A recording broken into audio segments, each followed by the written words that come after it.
Buongiorno a tutti.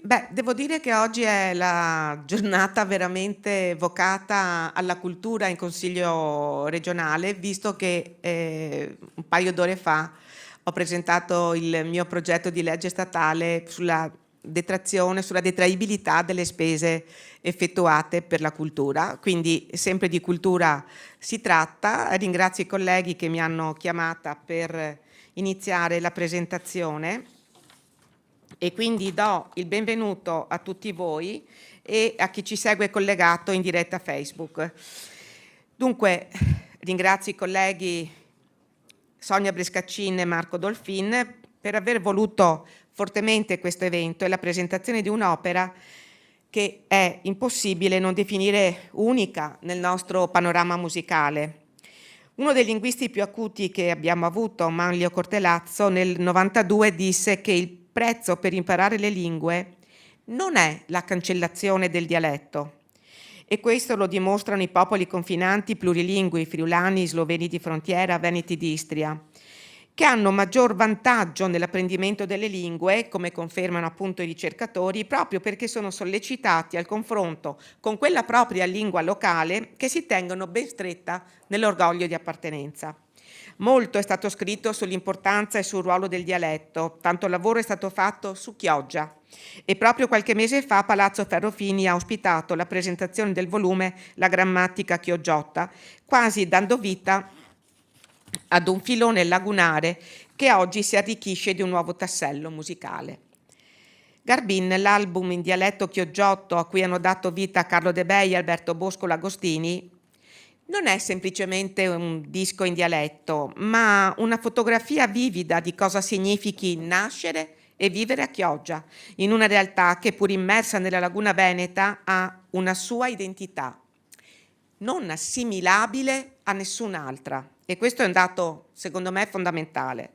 Così come al cinema sono riusciti a raccontarlo diversi registi, basterà citare il suggestivo Andrea Segre con Io sono lì, struggente immagine della vita e delle relazioni umane. Ecco che ora arriva anche la musica. Il linguaggio non poteva che essere il blues, cui in modo esplicito si rifanno gli autori, aggiungendo anche riferimenti folk.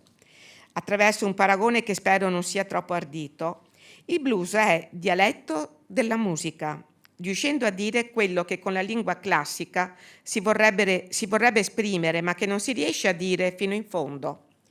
Bob Dylan affermava: "Mi trovo a mio agio col blues perché la sua struttura è molto semplice e ti consente di dire quello che vuoi in maniera estremamente immediata.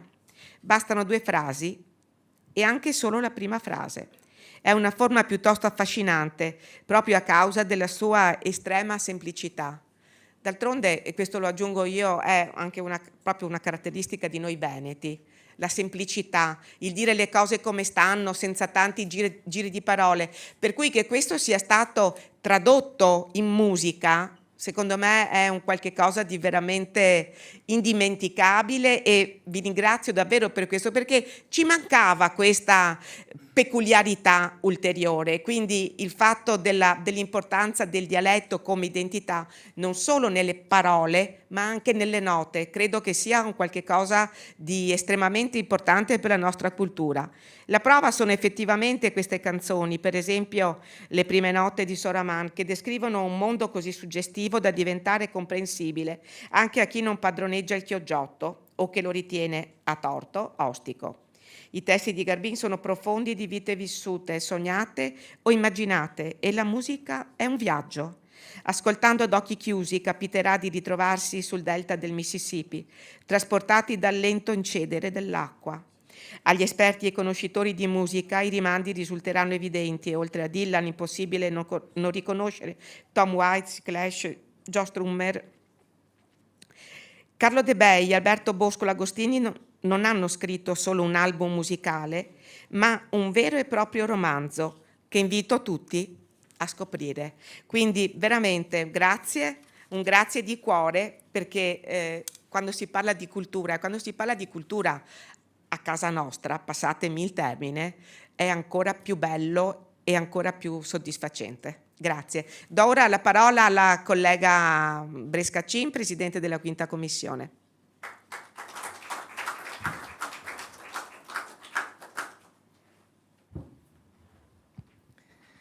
Grazie, buongiorno a tutti.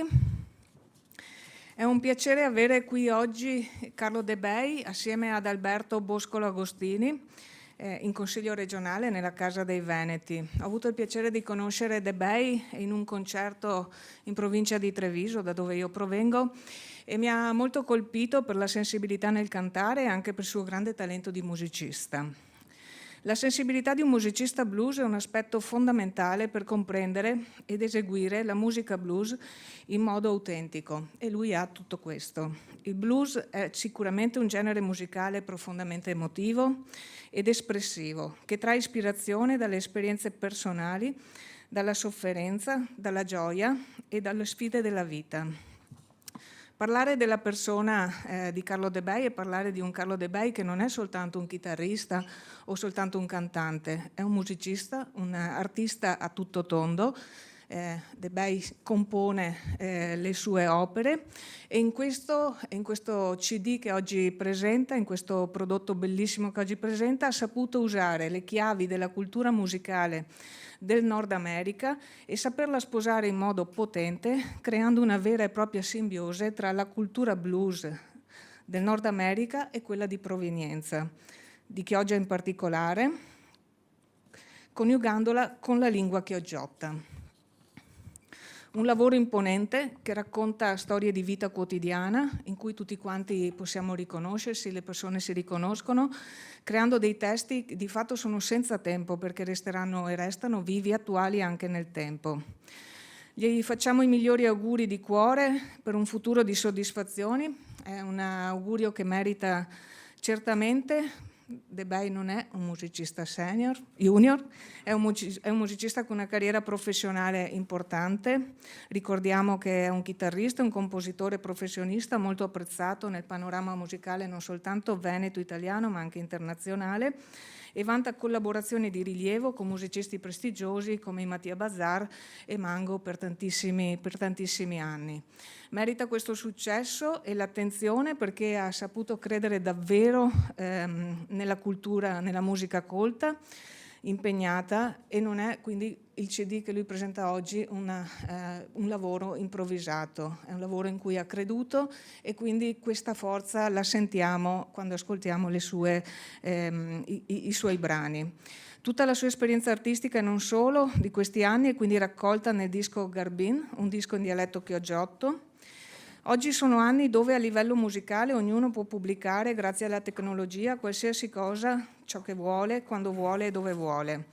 Per fortuna ci sono ancora dei casi in cui è possibile imbattersi in dischi veri e vivi, dischi che ci consegnano storie da ricordare e da raccontare, musica che sopravvive nei locali che ancora hanno la forza e la voglia di essere luogo per la testimonianza di storie di straordinaria vitalità ed importanza. Questo disco fa parte di questo genere di musica. Io ho avuto il piacere di seguire questo percorso assieme al mio collega Marco Dolfin, che è di Chioggia e che insieme con me abbiamo apprezzato il disco che abbiamo potuto ascoltare di De Bei, e quindi a lui lascio la parola e vi ringrazio davvero di cuore per aver organizzato questa giornata, per la Presidente Scatto per la sua presenza in rappresentanza del Consiglio regionale e tutti quanti voi. Auguri agli artisti.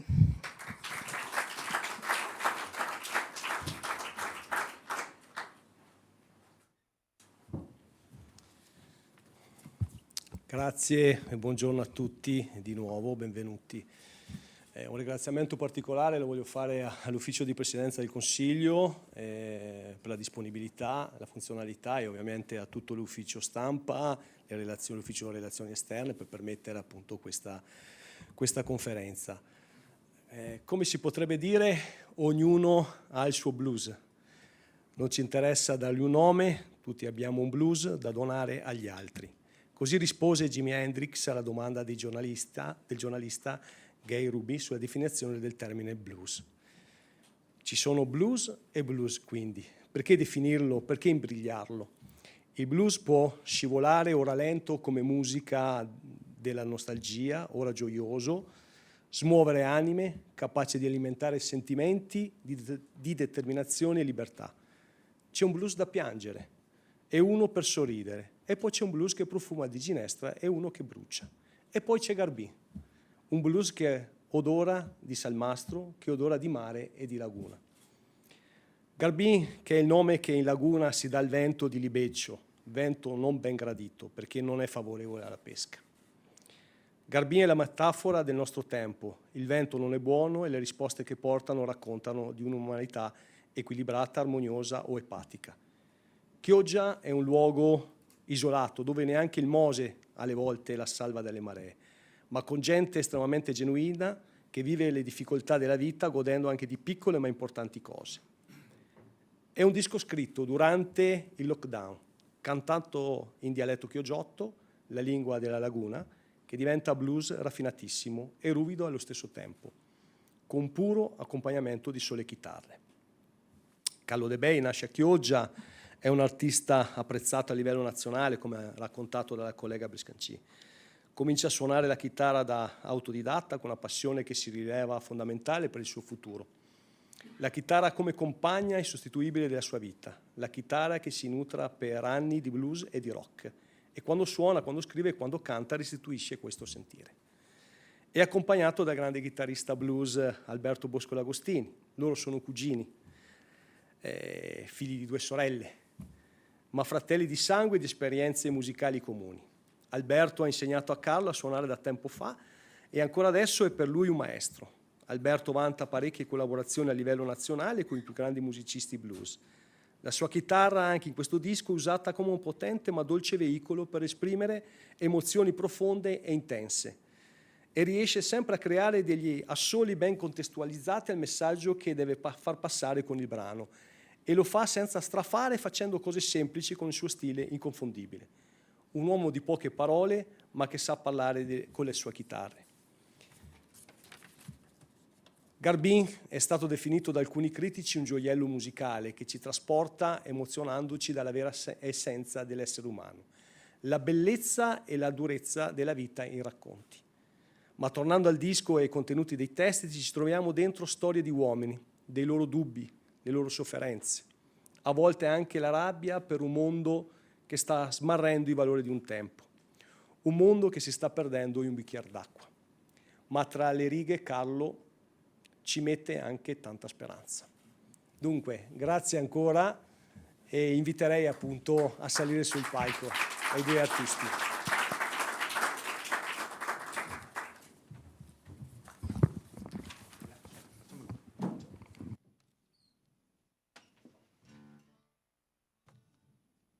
Mi sentite? Allora, questo è il microfono nel quale io canterò e servirà soprattutto per la diretta Facebook perché la musica arrivi anche online. Però mi sentite anche così, cioè non serve il microfono perché mi sentiate. Devo ringraziare tantissimo Sonia, Marco, Luca Furlan e tutti quelli che si sono adoperati per organizzare questa bellissima sorpresa per noi e l'occasione per portare il disco il più lontano possibile. Vi facciamo sentire il pezzo che apre l'album, si chiama Un altro giorno.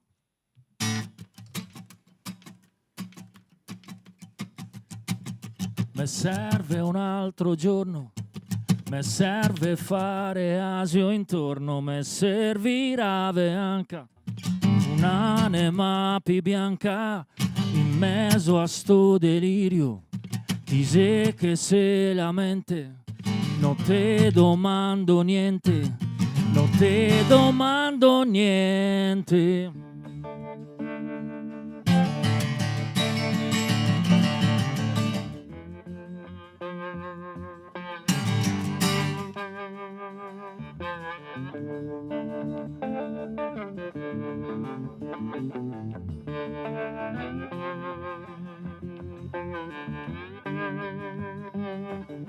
Lo so, te dà fastidio che sia sveglio e cosa vuoi tu fare? C'ho l'abitudine di ragionare in mezzo a sto delirio. Ho fatto un patto coi miei fioi che non se muore mai, non si arrende mai.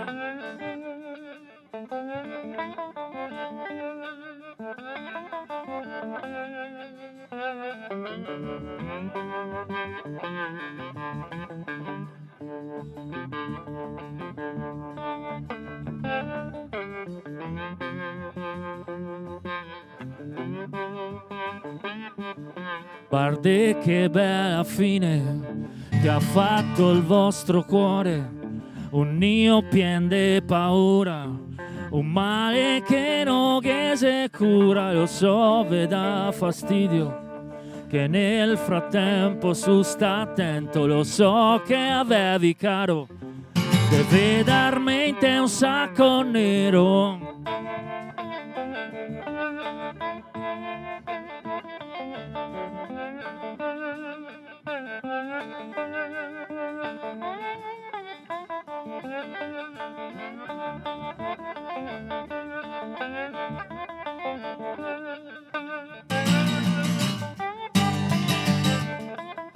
Me serve un altro giorno, me serve fare asio intorno, me servirà anche un'anima più bianca, me alzo e sora a letto, che vedo belle foto, Gesù me benedisse, e Joe Stramer con una Telecaster che me impisse.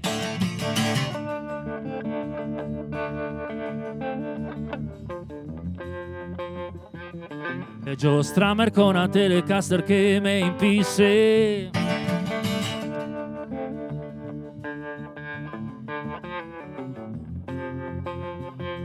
E Joe Stramer con una Telecaster che me impisse.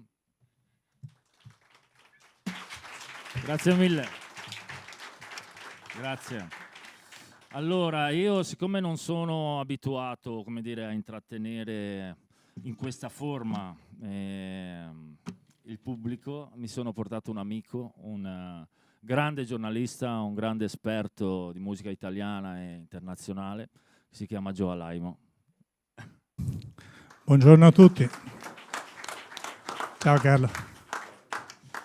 Io con Carlo abbiamo condiviso alcuni festival di Sanremo, dei tanti che io ho fatto, quando lui veniva con il suo piccolo gruppo Carlito ai tempi lontani, prima di fondare gli Una Razza, quando seguiva i lavori di Pino Mango e tante cose, insomma, che ci rendeva più facile trovarsi lì a distanza di 800 chilometri, quant'è, che non passare da Venezia a Chioggia, cioè dove lo scambio è molto più difficile.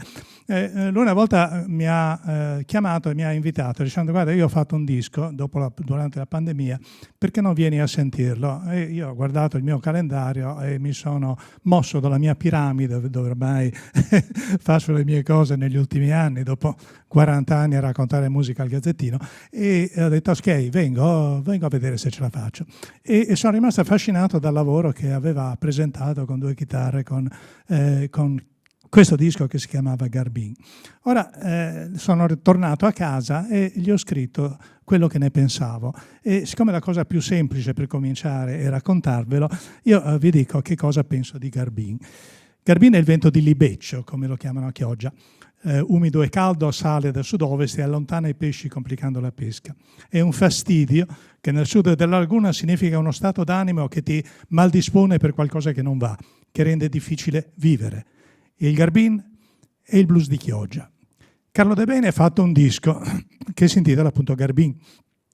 Lui che ha girato l'Italia con la sua chitarra, mettendosi al servizio di Pino Mango, dei Mattia Bazar, che è stato a Sanremo, come vi dicevo, che ha un amore sviscerato per la musica chitarristica americana, e ha mescolato il blues al Garbin, producendo un album eccellente che suona blues e parla chioggiotto. E funziona. Ha fatto tutto questo in compagnia di Alberto Boscolo Agostini, che è il cugino e il suo maestro, che ha disegnato con la chitarra elettrica tutte le sonorità alternative alle chitarre acustiche di De Bey. Ed è un rapporto complementare fra 2 tipologie di strumenti parenti, ma diversi, decisamente efficace, con 2 musicisti che, clamorosamente per 2 chioggiotti, sembrano in perfetta armonia. Il Veneto e il blues, fra l'altro, questo va ricordato, sono in sintonia da decenni. Qui nacquero, e parliamo di 50 anni fa, i primi esperimenti di blues locale con Claes Cornelius prima e poi Guido Tofoletti. Qui è stato trovato a Rovigo un felice parallelo fra il delta del Po e quello del Mississippi. Per non dimenticare le traduzioni in vicentino di Robert Johnson o l'uso del veneziano nel reggae o nella musica caraibica dei Pittura Fresca, Battisto Coco, tanti altri ancora. E si smescola spesso il linguaggio musicale importato con quello abitualmente parlato e in mille modi diversi. Tra tutti questi il blues chioggiotto mancava. Il fastidio di un giorno nuovo che si risolve alla fine schitarrando alla Joe Strummer, la rabbia del soldato che affila il suo coltello e va a uccidere o morire senza sapere perché o per chi, il nodo delle gomene da barca o Soraman che diventa il legame che unisce due persone laddove il confine divide, e poi una catena di immagini, pensieri, malinconie personali che si fanno musica, espressioni, mescolando parole, suoni e gergo che disegna le anime. Ecco, 10 brani sono queste 10 storie e 10 stati d'animo, di cui per 4 è riuscito a ritrovare anche un diverso punto di vista riproponendoli in un'altra chiave. E tutto questo è il Garbin di Carlo De Bei.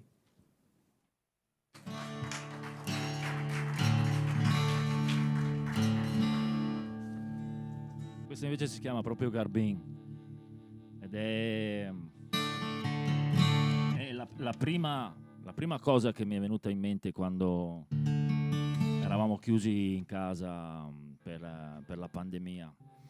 E mi serviva una parola che da sola esprimesse la preoccupazione, il disagio, la fatica.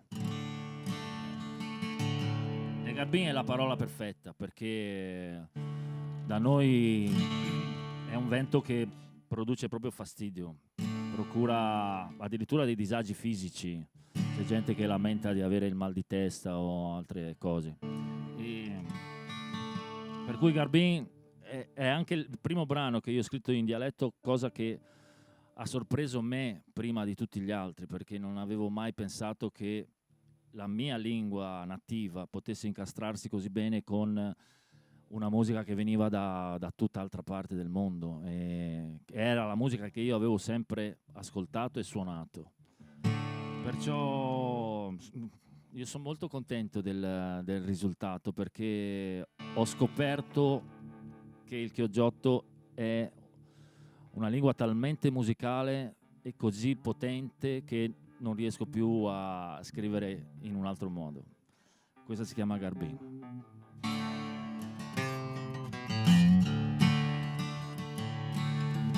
Non so dirte quando, ma so che vago via da qua. Non so dirte quando, ma so che vago via da qua. Questo vento fa paura e mi su proprio spasima.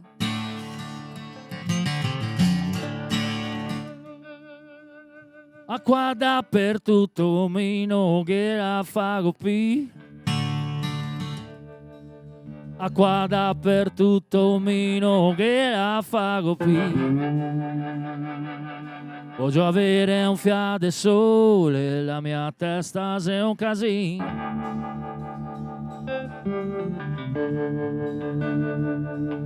Quando una volta faremo canzega tutto il dì. Quando una volta faremo canzega tutto il dì. Invece adesso tutto scuro e tira il vento dei Garbin.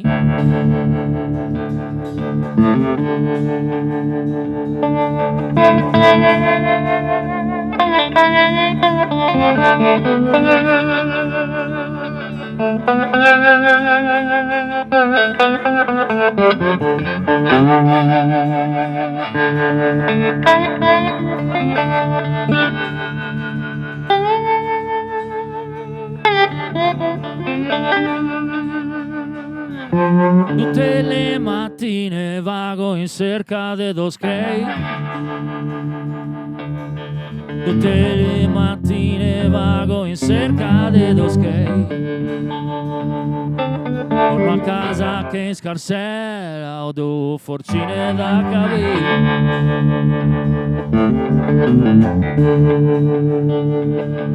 C'era un uomo da teatro qualche tempo fa. C'era un uomo da teatro qualche tempo fa. Sa porta via tutto, baracca, amore e dignità.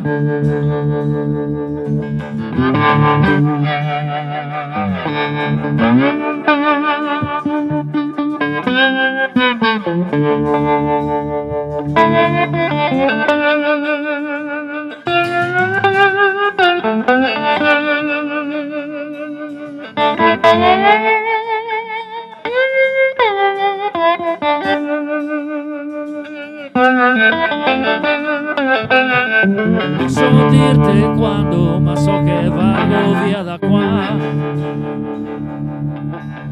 Non so dirti quando, ma so che vago via da qua. Che sarà una terra buona e un'altra vita un fiampina. Che sarà una terra buona e un'altra vita un fiampina. Sarà una terra buona e un'altra vita un fiampina.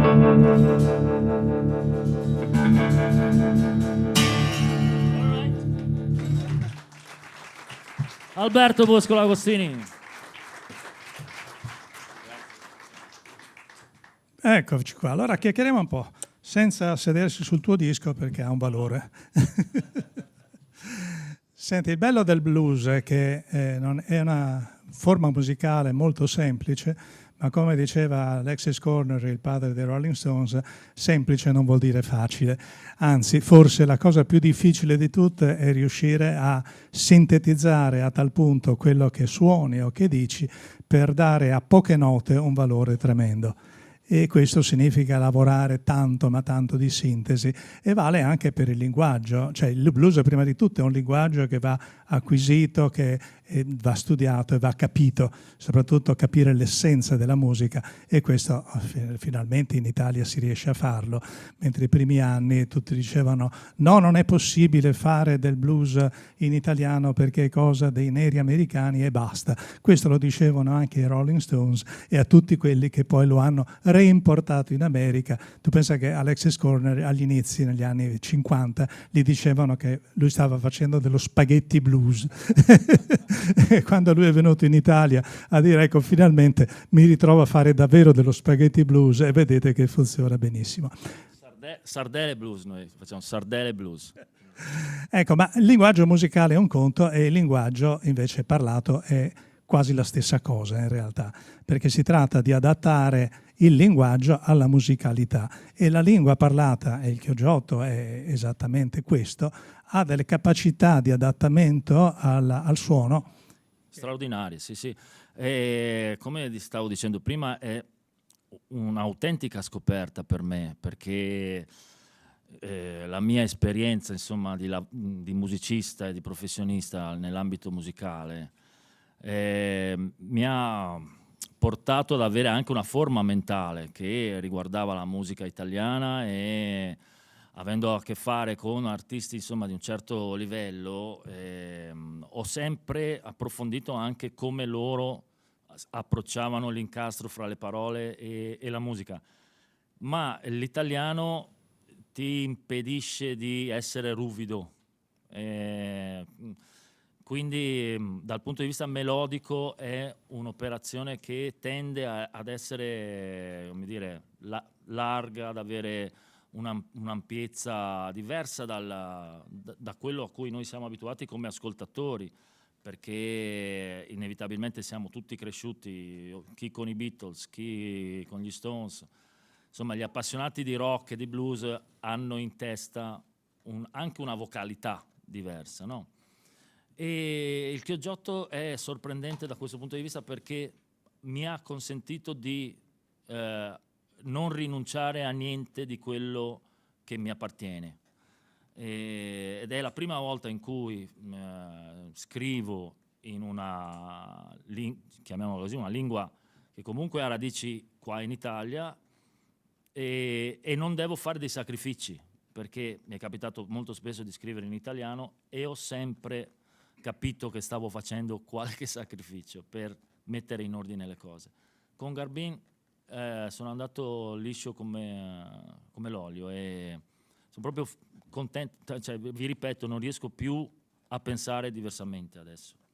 C'è un rapporto fra Veneto e blues di cui parlavo prima, ed è un rapporto che io ritrovo anche nei testi delle tue canzoni, perché il blues è migrazione, è sofferenza, è adattamento a una situazione che non è la tua, è un essere costretto a viaggiare nel mondo, a soffrire magari una emarginazione perché non appartieni a quel luogo, appartieni a qualcos'altro, o per le terre che hai perso, o per una tua identità e una tua storia che ti è stata cancellata dagli eventi della storia. In questo è molto facile trovare dei paralleli proprio anche fra le cose che racconti tu relative alle situazioni che vivi o che hai vissuto da Chioggia. Chioggia, diciamolo, i rapporti fra Chioggia e Venezia non sono mai stati meravigliosi, proprio perché c'è questa vicinanza e tutto ciò che è vicino tende a mettere un muro in mezzo, e questo in tutto. E anche questo tipo di cose che noi abbiamo imparato dai neri americani, di cui tutto si ignorava finché qualcuno non ha cominciato a riportarli in voga. La riscoperta del blues nero-americano è una cosa che si deve agli europei, che soprattutto presero tutto questo che arrivava dall'America come una musica e un modo di esporre e un modo di sentire le cose che suonavi e un linguaggio nuovo che poteva essere riproposto, e lo rilanciarono in America, dove c'era una separazione feroce fra la musica nera e la cultura dei cosiddetti bianchi. E rompendo questo schema, uno schema che si è rotto nel dopoguerra, quando col rock and roll non ci fu più una divisione, ma ci fu anzi una totale e assoluta confusione, per cui anche oggi confondere bianco, nero, verde, rosso, quello che si vuole, veneto con americano, nero con chioggiotto, linguaggio, fra l'altro anche il blues dei neri è uno slang. E quindi non è l'americano che parlano a Oxford o da qualche altra parte, o l'inglese di Oxford o l'americano di Harvard. È un linguaggio che al di fuori della comunità nera forse è spesso totalmente incomprensibile, ma funziona. Sì, sì, è anche frainteso molto spesso.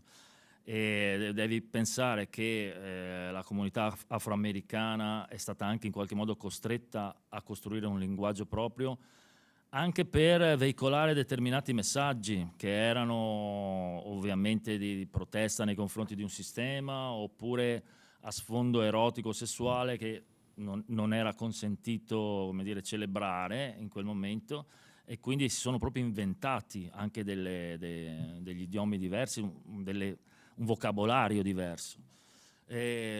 Tornando al fatto che il Veneto e il blues si incastrano perfettamente, nel nostro caso, noi che siamo cresciuti in Laguna, abbiamo sempre assorbito il territorio e il paesaggio in modo cinematografico e in modo talmente passionale da trasformare alcuni luoghi anche di Chioggia in posti, non dico di fantasia, ma che avessero un legame con i racconti che arrivavano dall'altra parte del mondo. Per cui tu prima dicevi c'è un paragone tra il delta del Po e il delta del Mississippi. C'è un paragone fortissimo, ma io credo che l'aria che si respira sia proprio molto simile. E quindi noi appassionati di musica americana, di blues, siamo stati spesso a fare anche dei viaggi, come dire, dello spirito lungo il delta del Po, proprio perché sentiamo una vicinanza, e io credo che questa cosa si percepisca anche dentro il disco, non dico in maniera così eclatante, però c'è il respiro dei luoghi dentro questo disco qua. Senti, c'è un pezzo del disco che parla di confini. Anche il confine è una cosa che produce blues, perché è una instabilità, una cosa precaria. Ecco, io Faccelo sentire, poi magari ne parliamo. Soraman.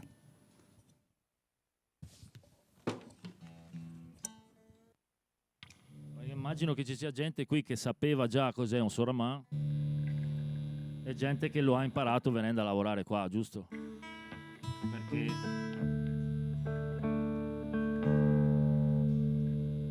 Perché il nodo più famoso della Laguna Veneta probabilmente a Conegliano o da altre parti non è così conosciuto. E il Soraman è il simbolo di qualcosa che ti può tenere legato quando sei tanto lontano da una persona che ami profondamente. E i giorni del lockdown sono stati quello per me. E avevo bisogno di una parola, anche in questo caso, che mi spiegasse che c'è la maniera di rimanere fortemente legati anche in una condizione di distanza, di lontananza. Soraman.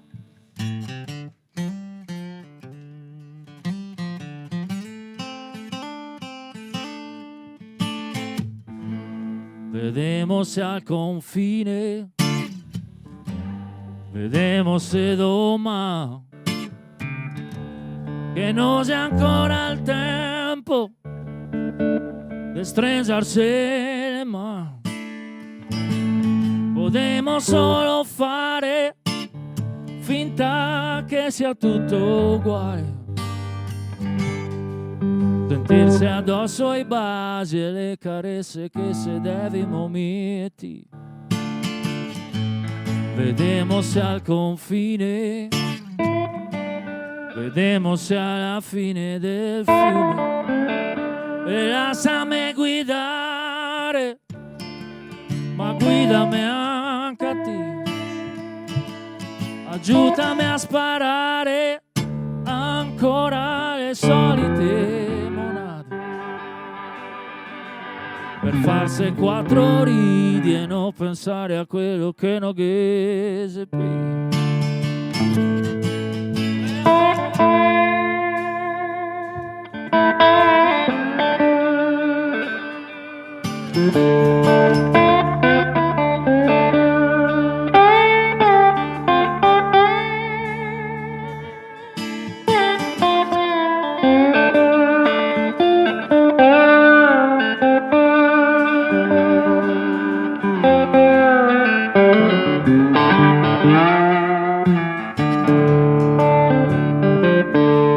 Vedemos al confine, vedemos anche oltre le sbarre.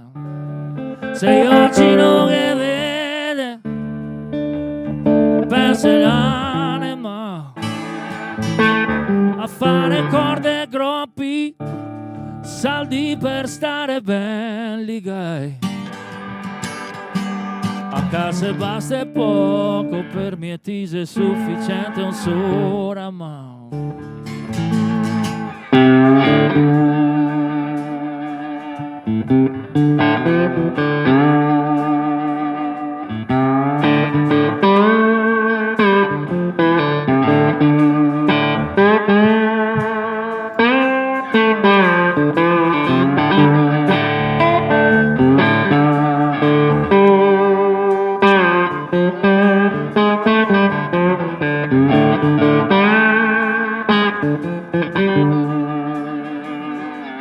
Vedemos al confine, vedemos anche senza parlare, sono ancora a fumare, ma non mi stiamo più. Tutto sto tempo ha fatto che trovasse il mio modo di pregare. So che il Signore ascolta, ma perdonarmi via che ti che pensi ti. So che il Signore ascolta, ma perdonarmi via che ti che pensi ti. So che il Signore ascolta, ma perdonarmi via che ti che pensi ti.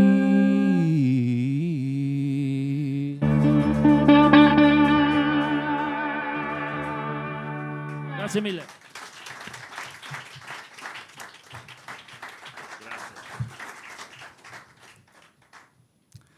Parliamo un po' di influenze, ma anche per parlare un po' di musica, che è una cosa che di solito di questi tempi non si fa più. Si mette l'autotune. Mentre invece tu raccontavi che questo disco ti è nato in pandemia e ti è nato ascoltando Bob Dylan. Sì. Io mi ricordo di una cosa curiosa, cioè che una volta leggevo delle storie su Lucio Battisti.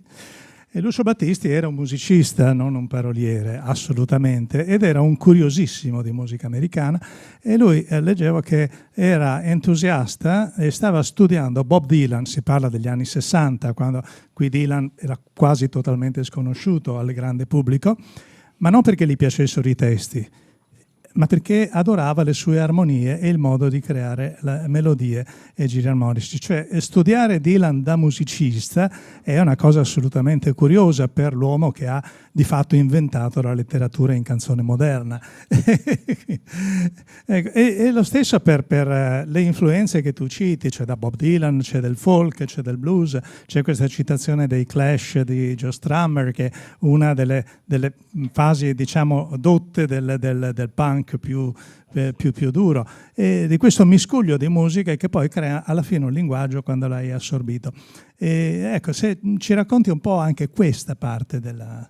Allora, in quel momento lì per me Dylan era un'autentica ossessione, nel senso che non riuscivo ad ascoltare nient'altro, ma sto parlando della primissima fase di Dylan, quella più folk, quella più blues anche, in cui la sua espressione musicale era riservata a una chitarra e alla sua voce e all'armonica.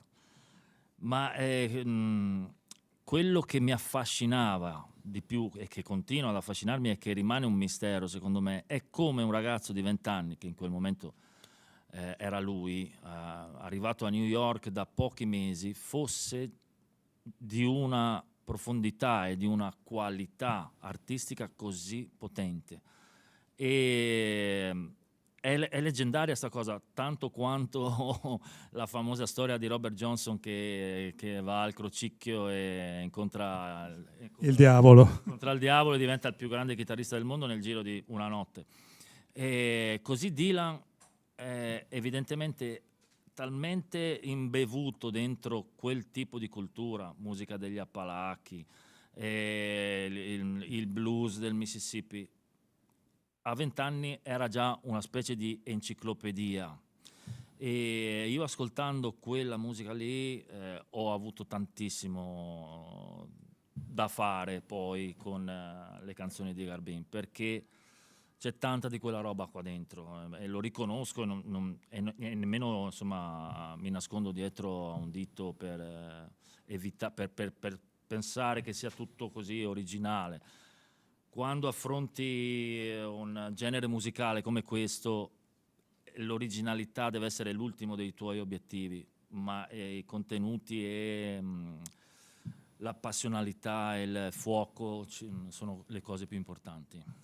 Fra l'altro andrebbe detto ai ragazzini di oggi che amano la trap, il rap, eccetera, che in fondo Dylan è stato uno dei precursori, perché il talking blues è la radice di tutto, e anche il modo di suonare monocorde, cioè praticamente di cantare su una nota sola, quello nasce con Dylan 70 anni fa, ecco, rinasce perché poi lui se ne appropriò dalla cultura anche quella nero-americana, il giorno in cui scoprì che il rock and roll non era altro che un blues fatto più veloce, come racconta lui. E quando poi decise di portare, come è capitato un po' a tutti noi, la musica degli adolescenti avanti di un passo, di fatto lanciando la versione elettrica di quella che era la sua musica e cambiando la storia della nostra musica contemporanea, facendo di fatto la nascita del rock come lo conosciamo oggi. E rock è tutto oggi, quindi qualunque cosa... Sì. Qualunque cosa diventa rock, anche i politici. Ci sono quelli rock e quelli lenti, come diceva Celentano. Ma va bene come parola con cui si possano definire varie cose, va benissimo. Sì, il fatto che poi, tu mi dicevi poco fa, dentro ci hai messo un po' di tutto, da Johnny Cash a Joe Strummer, Significa che poi questa cosa è diventata talmente di dominio pubblico che anche se non hai una ferrata cultura di tipo rock o di tipo, insomma, di musica di un certo tipo, ti arriva comunque quella, cioè, insomma, si è sdoganato abbastanza in questi anni, tanto che si può parlare di classicismo, secondo me, quando parliamo del genere musicale con cui siamo cresciuti. E il punto è che, al contrario della musica classica, continua ad essere, insomma, considerata così, quasi un passatempo, e le connotazioni culturali che invece ci sono dentro andrebbero valorizzate un po' di più. Beh, non dimentichiamoci, visto che siamo a Venezia, che proprio qualche anno fa la Biennale Musica di Venezia sancì che il blues era la musica più rilevante del Novecento, e non è poco. Tant'è vero che a chiudere la Biennale Musica fu chiamato Honey Boy Edwards, che era il quasi centenario ultimo bluesman della storia, uno che era assieme a Robert Johnson il giorno in cui fu avvelenato e morì, e che venne a tenere un concerto a 99 anni. E io c'ero, e c'eri anche tu, e chiunque, è stato un vero evento. Quindi questo rapporto anche col blues e il Veneto e Venezia continuiamo a portarcelo avanti nel tempo. Cos'altro, quante differenti versioni di blues hai utilizzato in questo disco? Cioè quante atmosfere, quante cose particolari? Quello che secondo me fa da filo rosso e trade union dell'album è più che altro uno stato d'animo che sta a metà tra l'incazzato e non dico il malinconico, ma quasi, che è ovviamente frutto e uno stato d'animo figlio dei giorni in cui abbiamo tutti quanti fatto molta fatica. Ma non c'è solo questo, c'è tutta la nostra storia di ragazzi che sono partiti da un posto che da questo punto di vista non ha mai avuto, come dire, delle espressioni così importanti, ma che ha sempre coltivato in una piccola nicchia di giovani, sempre coltivato la passione per la musica. Tant'è vero che per anni c'è stato un festival importante a Chioggia che si chiamava Chioggia Rock, e che rappresentava proprio lo sforzo di una serie di ragazzi che avevano voglia di essere protagonisti da quel punto di vista.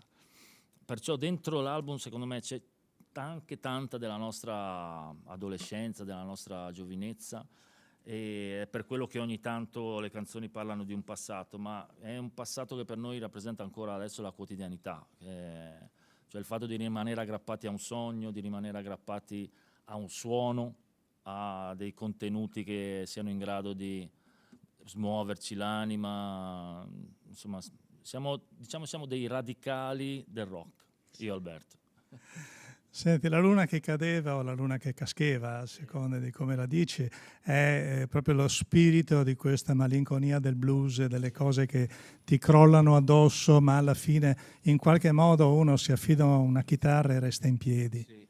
Sì, ed è anche, io poi non mi sono curato, come dire, all'inizio non mi sono curato del fatto che all'interno del disco ci fossero dei riferimenti espliciti a Chioggia. Ma ho scoperto dopo che in realtà c'erano, e la luna che cascava, perché si pronuncia con la E aperta, è proprio il brano in cui ho riconosciuto che stavo parlando della mia città, perché in realtà è un racconto che può essere raffigurato in un ex voto, che sono quei quadretti, da noi si chiamano tolele, credo anche qui a Venezia, che esprimono un ringraziamento per un salvataggio, per una salvezza avvenuta durante un quasi naufragio o un naufragio. E queste cose qui io le vedevo da piccolo andando a scuola, perché c'è una piccola cappellina dentro il Palazzo Granaio, che è il palazzo che confina con la pescheria, insomma. E c'è una piccola cappellina dove sono appesi tanti di questi ex voto. E io poco prima di andare a scuola molto spesso avevo il tempo di fermarmi e rimanevo quasi spaventato dalle immagini, perché sono immagini crude, violente. Tu vedi la gente che sta in pericolo, ma in pericolo serio. E poi c'è sempre la presenza di uno spirito santo o insomma di un angelo che porta la salvezza. È una forma di spiritualità anche questa che noi chiogiotti abbiamo, il fatto di essere, come dire, non dico fatalisti, ma quasi, insomma, nel momento del bisogno ci affidiamo alla preghiera. Come la gente di mare in genere. Dilmi se lo dico bene, la luna che cascheva. La luna che cascheva.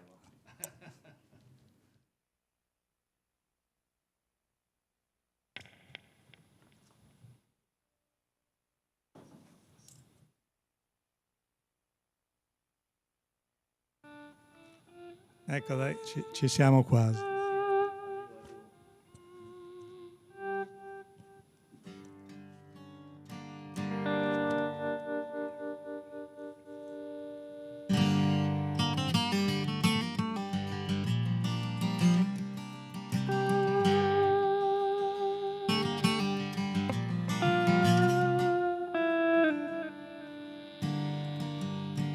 Su sogna la luna che cascheva e diventava tutto quanto piova, un'acqua che metteva una tristezza e tutta la speranza che finiva. E su sogna che avevamo un battello, che stavimo adesso in 27, pensava solo posto per una croce, per quei che già era buoni di pregare.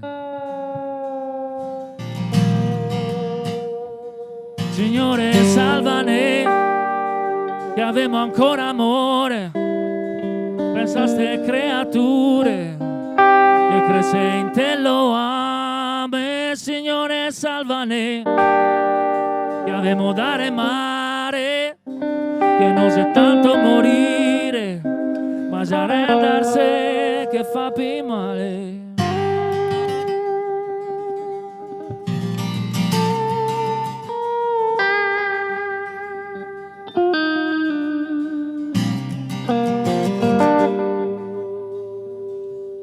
E su sogna mia mare che piangeva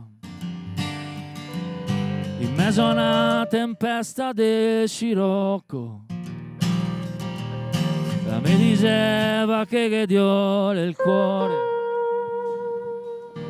sentire che dico che sustracco, ma sustracco e mettendo in piedi coi nervi, e ho i labbri blu dal freddo e dal terrore, che non si trova neanche a 4 anguere per fare stare sita un fiale a fame. Signore, salvane, che avemo ancora amore, pensa a ste creature che cresce in te lo ame. Signore, salvane, che avemo dare mare, che non c'è tanto morire, ma già rendersi che fa più male. È questione di avere poca fede, se alla fine non si crede, se soltanto per le spine in drento al cuore.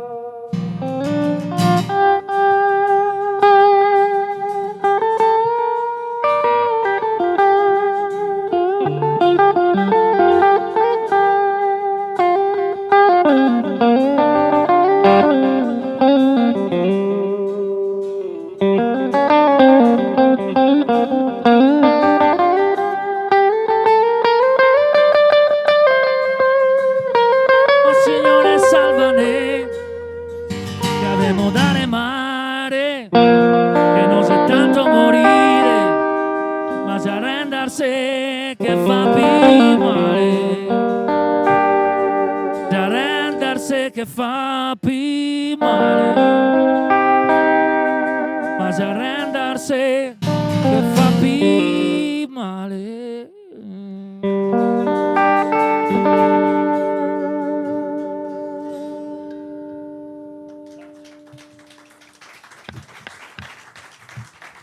Grazie mille. Qui mi alzo io perché così lo lasciamo con la sua chitarra in mano, visto che è rimasto a fare musica in un angolo, ma stiamo parlando dell'altra metà di questo disco. Alberto Boscolo Agostini, finalmente un Boscolo da Ciosa, che sorpresa. Ecco, l'altra parte della musica. Io vengo da lezioni di British Blues fatte dagli Stones e da Keith Richards, che diceva sempre di avere 2 chitarre in testa quando suonava.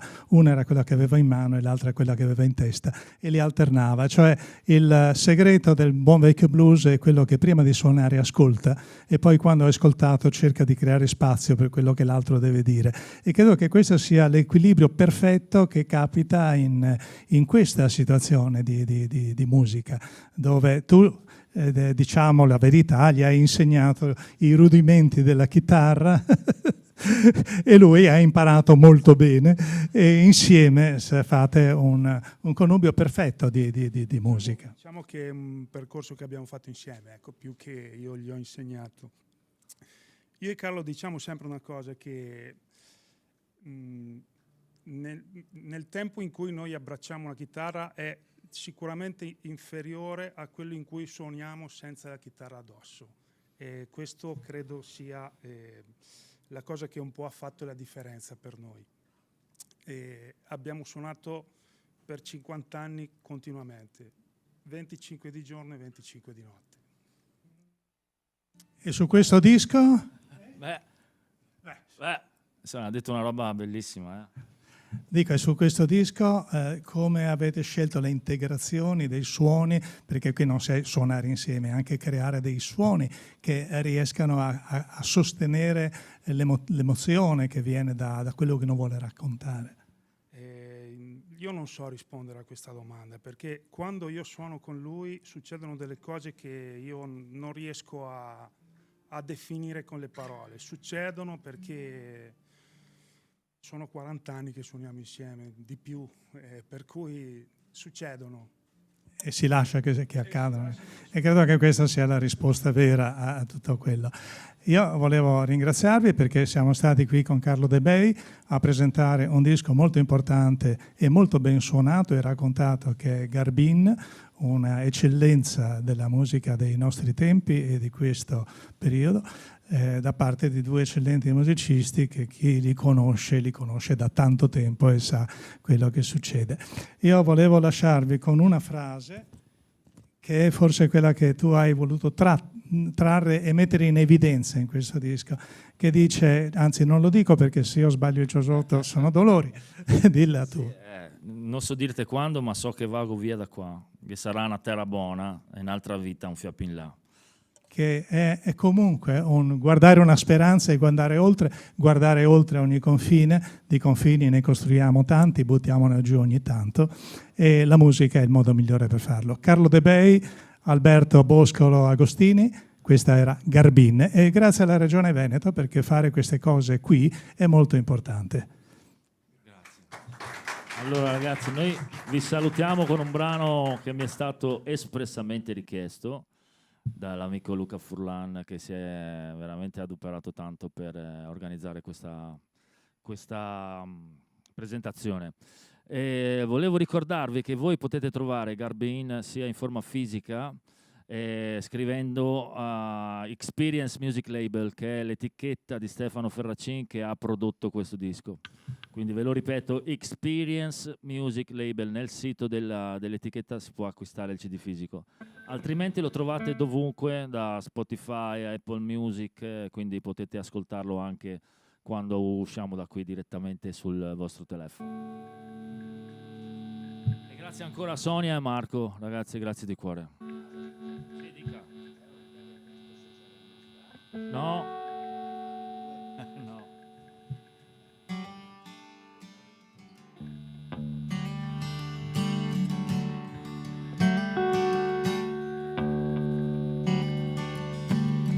Siamo fatti del fango e pierre, siamo fatti del sale, siamo polvere senza stelle e preghiere candele. Cavare sangue da sti muri, sa stu che fatica. E chiamare la sfiga.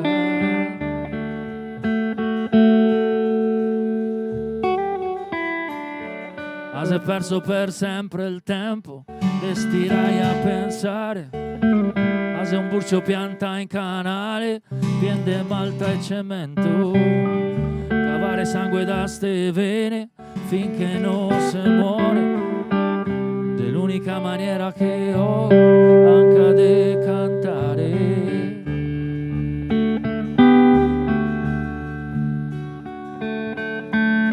Se te guardo mi me manca il fiato, la roba so che non si spiega, e vien le lacrime e ti sa che non si piangere.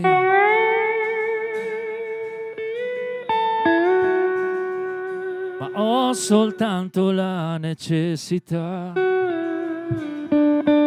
dirti sempre che te amo, e sugo gli occhi ma ti sa che non si piangere, non si piangere.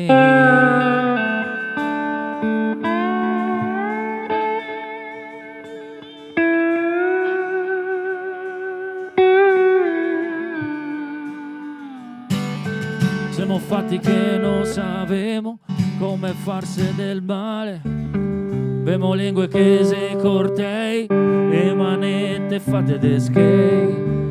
Cavare sangue da sto cuore che si mette un'ora. Trovare la tonalità è una pena che scriva.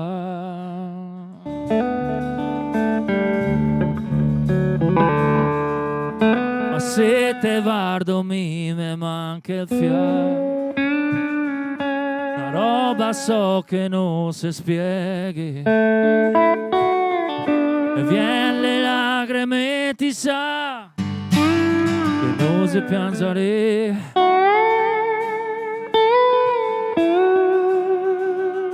Ma ho soltanto la necessità di dirti sempre che te amo. Sugo gli occhi ma ti sa che non si piangere, non si piangere.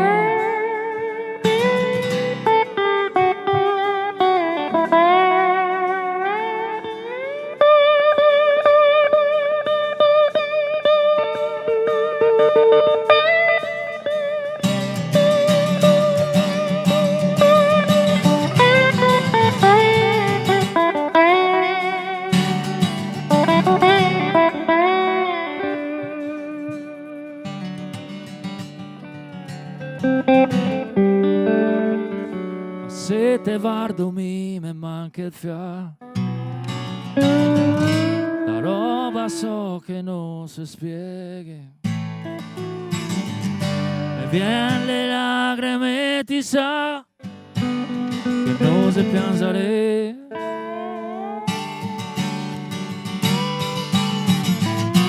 Ma ho soltanto la necessità dirti sempre che te amo.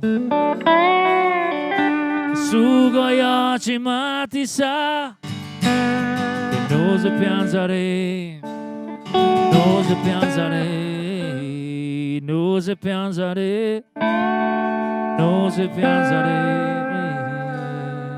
Grazie a tutti. Grazie a Gioia Laimo. Alla prossima. Carlo Dobei, Alberto Boscolo Agostini. Garbin.